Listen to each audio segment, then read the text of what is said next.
Good day to all. Whenever you are going to buy a new property, आप society में ले रहे हैं, हाउसिंग ग्रुप सोसाइटी में ले रहे हैं, तो आपका focus cost of the flat पे, अपार्टमेंट पे तो रहता है। आप उसकी कॉस्टिंग में क्या ब्रेकडाउन है वो भी देखते हैं। बट आज मैं आपको ऐसे कुछ की एक्सपेंसेस का डिटेल दूंगा जो लोग पहले कई बार मिस कर जाते हैं एनालाइज करना। वन टाइम पेमेंट आपने किया, आपकी फ्लैट की रजिस्ट्री हो गई, रजिस्ट्रेशन कॉस्ट आपने दे दिया, उससे रिलेटेड कॉस्ट भी आपने पे कर दिया। बट जब आप रहना स्टार्ट करेंगे तो बहुत ऐसे चार्जेस हैं जो आपको मंथली बेसिस पे देना पड़ता है। इवन कई बार डेवलपर्स आपको जब कॉस्टिंग बेसिक बताते हैं तो उसमें कुछ ऐसी चीजें होती हैं जो एट द एंड आपको पे करना होता है, जो आपके कैलकुलेशन से मिस हो जाता है। तो आज ऐसे ही 8 चार्जेज को मैं डिटेल से आपको बताऊंगा जिस पे आप ध्यान रख सकते हैं whenever you are going to buy a new property, before finalising कि हाँ इसका बेसिक प्राइस 1.8 सीआर है, 2 सीआर है। बट उसके अलावा भी जब फाइनल पेमेंट आप करेंगे तो कुछ चार्जेज हैं जो कि एडिशनल उसमें इंक्लूड होंगे। तो this will help you to calculate that also. तो चलिए स्टार्ट करते हैं। आपने अपना सपनों का घर सेलेक्ट कर लिया है, सेक्टर कोई सी भी हो, सोसाइटी कोई सी भी हो। आपकी बेसिक डिस्कशन चल रही होगी कि इस फ्लैट का जो भी आपने साइज सेलेक्ट किया है, 2 BHK है, 3 BHK है, इसकी क्या कॉस्टिंग रहने वाली है। बट जब आप फाइनल डील क्लोज करने बैठेंगे तो सबसे पहला जो चार्ज आप पे ऐड होगा वो होगा पोजेशन चार्ज। अभी करंट सिचुएशन में after RERA many of the developers they are including possession charge also in the price. But अभी भी कुछ डेवलपर्स हैं जो आपको पोजेशन चार्ज बाद में आपसे लेंगे। सो इट्स वेरी इंपॉर्टेंट कि आप एडवांस में समझे उसको और पूछें when you are doing price negotiation और basic price overview you are taking, तो आप उसी समय पूछें कि पोजेशन चार्ज क्या रहने वाला है, सो दैट कि वो भी आप अपने कैलकुलेशन में ऐड कर सकते हैं। तो पहला हुआ आपका possession charge. Now the second the key point is transfer charge. आप सपोज जो भी प्रॉपर्टी बुक कर रहे हैं वह अंडर कंस्ट्रक्शन है, आपने बुकिंग तो कर दी बट प्रॉपर्टी के रेडी होने में 3 से 4 साल 5 साल लगता है। इन बिटवीन अगर ऐसी सिचुएशन आती है कि आपको उस प्रॉपर्टी को होल्ड नहीं करना चाहते हैं, कई बार प्लान में चेंज होता है, बहुत से लोग इन्वेस्टमेंट पर्पस से ही प्रॉपर्टी बुक करते हैं कि 2 साल 3 साल 4 साल में पोजेशन से पहले या at any given point of time मैं इसमें से एग्जिट कर जाऊंगा। तो इन दैट सिनारियो यह भी समझना बहुत जरूरी है डेवलपर से कि इस पे आपकी ट्रांसफर चार्ज कितना लगने वाला है। अगर इस पे क्लैरिटी नहीं है तो हो सकता है आप जब प्रॉपर्टी ट्रांसफर कर रहे हो, आप जब रीसेल कर रहे हो, तो उस समय आपको डेवलपर को एक हैंडसम अमाउंट देना पड़े। विदाउट दैट आपके ट्रांसफर के डॉक्यूमेंट्स हैं उसको अप्रूवल नहीं मिलेगी। तो बहुत जरूरी है कि आप ट्रांसफर चार्ज का जो भी है वो पहले ही डिटेल में जानकारी ले लें। बहुत से प्रोजेक्ट में, बहुत से केसेस में ऐसे भी क्लॉजेज होते हैं कि आपने 20% पे कर दिया है तो आपका ट्रांसफर फ्री होता है, 25% पे कर दिया है तो फ्री होता है। बहुत जगहों पे ट्रांसफर चार्ज नहीं लेते हैं। तो अगर आप डिस्कशन में इस पॉइंट को लाएंगे, सारी चीज समझ लेंगे, इससे आप एक वेल इन्फॉर्म्ड डिसीजन समय पड़ने पर ले सकते हैं। नाउ द थर्ड की चार्ज इज मेंटेनेंस चार्ज। ऐसे कस्टमर्स जो प्रॉपर्टी लेने के बाद उसमें शिफ्ट करने की प्लान कर रहे हैं कि जब भी पोजीशन मिलेगा या फिर आपने रीसेल में ही क्यों ना लिया हो, आप उसमें शिफ्ट करने वाले हैं, तो आपका मेंटेनेंस क्या रहने वाला है यह जानना बहुत जरूरी है।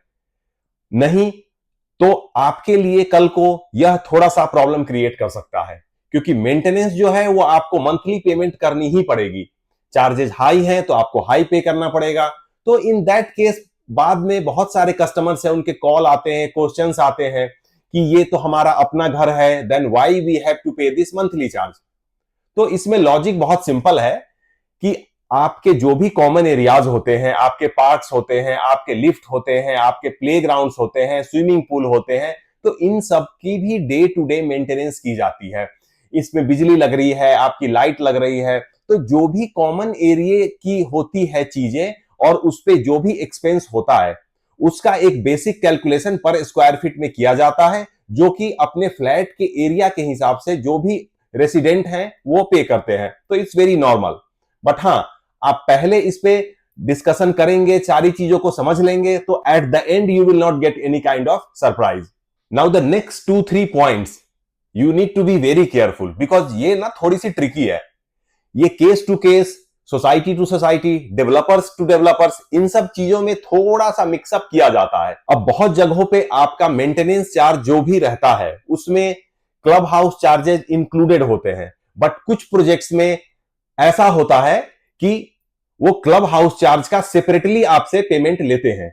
तो it's not part of your monthly CAM charges, common area maintenance. Although आपके बिल तो साथ में ही आएंगे, बट हेड इसका अलग रहेगा, जिसमें कि आपको क्लब हाउस चार्ज के नाम पे जो भी अमाउंट है वो आपसे लिया जाएगा. तो अगर आप पहले ही during discussion for the project आप रीसेल में ले रहे हो या फ्रेश में ले रहे हो, तो अगर पहले उनसे समझने की कोशिश करेंगे तो still you have a chance कि उसमें देख सकते हैं क्या कैसे रहने वाला है, नहीं रहने वाला है, और फिर आप अकॉर्डिंगली प्लान कर सकते हैं. Now the next is common area electrical charges. यह भी थोड़ा सा ग्रे एरिया है. बहुत सारे ऐसे प्रोजेक्ट्स हैं जिनके कॉमन एरिया मेंटेनेंस में इलेक्ट्रिसिटी इंक्लूडेड होता है. तो जब इंक्लूडेड है then it's okay, no problems at all, क्योंकि आपके जो भी कॉमन एरिया में एक्सपेंसेस हैं वो अंडर एक हेड कॉमन मेंटेनेंस चार्जेस में आपको आ रहा है. बट बहुत सी जगहों पे क्या है कि कॉमन एरिया में जो भी आपकी इलेक्ट्रिसिटी लग रही है उसका सेपरेटली बिल करते हैं. वो मींस अगेन ये एक आपका न्यू हेड रहेगा और उसके अंदर आपको चार्ज लग के आपके मेंटेनेंस बिल के साथ आएगा. तो यह भी आपको पहले डिस्कस करके इसको भी डेवलपर की तरफ से क्लैरिटी बहुत जरूरी है. क्या यूनिट चार्ज करने वाले हैं, कितना एरिया है, कैलकुलेशन कैसे हुई है, क्या कंजम्पशन रहने वाला है, लिफ्ट का क्या है. तो इन सब चीजों को भी अगर आप डिस्कस करेंगे at the time of buying property तो आपके लिए ये बहुत ही हेल्पफुल रहने वाला है. नेक्स्ट की पॉइंट है डीजी चार्ज. इलेक्ट्रिसिटी तो हर सोसाइटी में है. इलेक्ट्रिसिटी चार्ज की बात करें तो जो भी गवर्नमेंट की तरफ से डिसाइडेड होता है वही लिया जाता है. But DG charge again it's a grey area. कुछ सोसाइटीज में 18 रुपीज, कुछ सोसाइटी में 20, 25, 30, 35 means it's a kind of, if I say there is no uniformity in charging DG consumption, तो डिफरेंट डेवलपर्स डिफरेंट प्रोजेक्ट्स के different charges हैं. तो आप जिस प्रोजेक्ट में प्रॉपर्टी ले रहे हैं वहां क्या चार्जेस रहने वाला है और ऑन एन एवरेज कितने तक का आपके बिल में पार्ट डीजी के कंजम्पशन का रहेगा, यह भी अगर आप समझेंगे तो आपके फ्यूचर के कॉमन एरिया मेंटेनेंस या फिर आपका मंथली जो पे आउट होने वाला है उसको जानने में आसानी रहेगी. The next key point is electric meter charge और सम अदर मीटर चार्ज. बहुत ऐसे प्रोजेक्ट्स हैं जिसमें आपको अलग से मीटर का चार्ज या फिर पानी के मीटर का चार्ज या फिर गैस के मीटर का चार्ज नहीं लिया जाएगा. It's all inclusive. बट बहुत से ऐसे प्रोजेक्ट्स हैं जिनमें इन सब चीजों का आपसे अलग चार्ज लिया जाता है. तो आप पहले ही डिस्कस करके पहले ही अमाउंट डिफाइन करके उसको लॉक कर लें तो आपके लिए आसान रहेगा. तो लास्ट में ऐसी सिचुएशन नहीं आएगी व्हेन यू फील कि अरे ये तो मेरे से एडिशनल पेमेंट लिया जा रहा है. तो आप पहले ही जब प्रॉपर्टी डिसाइड कर रहे हैं तो इन सब चीजों का भी एक चेकलिस्ट बनाकर रखें और सारी चीजों पे पॉइंट बाय पॉइंट डिस्कस करके एक लमसम क्या चार्ज रहने वाला है लगा के आप टिक कर सकते हैं. And then you can analyse कि हाँ मैं अगर अपने घर में शिफ्ट करूंगा कल तो what would be my monthly charges. Now the next key point is made charges. तो यह भी आपको जानना और समझना बहुत जरूरी है. अगर आप रीसेल में किसी वैसे सोसाइटी में ले रहे हैं जहां ऑलरेडी हैबिटेशन है, लोग रह रहे हैं, फिर तो आप पता कर सकते हैं कि मेड के चार्जेस क्या हैं. अगर कुछ अंडर कंस्ट्रक्शन है तो अगल बगल क्या कुछ ऐसी लोकेलिटी है जहां से कल को ये सर्विस प्रोवाइड करने के लिए एम्पल मैन पावर अवेलेबल है, नहीं तो क्या कैसे चीजें रहने वाली हैं. That will also help you because some cases में ऐसे कंप्लेन्स हमारे पास आते हैं जिसमें लोग परचेज करने के बाद then they call and complain कि यहां पे तो मेड के चार्जेस बहुत ज्यादा हैं. Because these are the expenses you have to pay every month.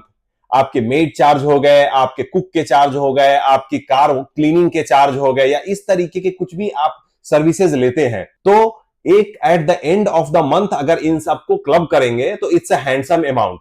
तो अगर आप पहले से इन सब चीजों पे थोड़ा रिसर्च कर लेंगे तो it will help you to plan your monthly expenses. Now the next key point is for commercial. Because residential में वाटर कनेक्शन का अलग से चार्ज नहीं होता है, बट कॉमर्शियल्स में प्रॉपर्टीज में आपको यह चेक करना भी बहुत जरूरी है, क्योंकि सम केसेस में when you are doing your interior, when you are doing your furnishing thing, then you will get to know कि if you need a water connection in your office, तो उसका आपको अलग से पे करना पड़ेगा। सेम वे अगर आप इंटरनेट का कनेक्शन ले रहे हैं तो उसका आपको अलग से पे करना पड़ेगा। तो ये छोटे छोटे ब्रेक करके बहुत सारे एक्सपेंसेस में स्प्लिट करके आपसे लिया जाएगा।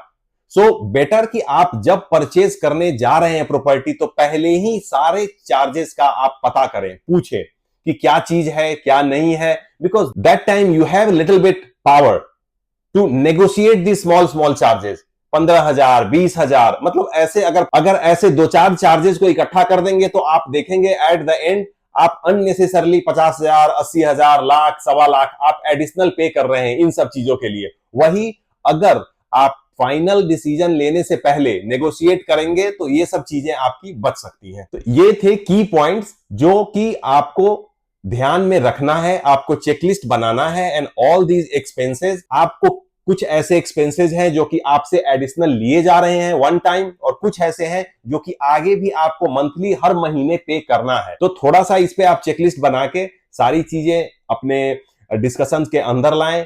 इस पे डिटेल अगर आपके पास रहेगी तो फिर your planning could be more robust, और फिर accordingly that will help you.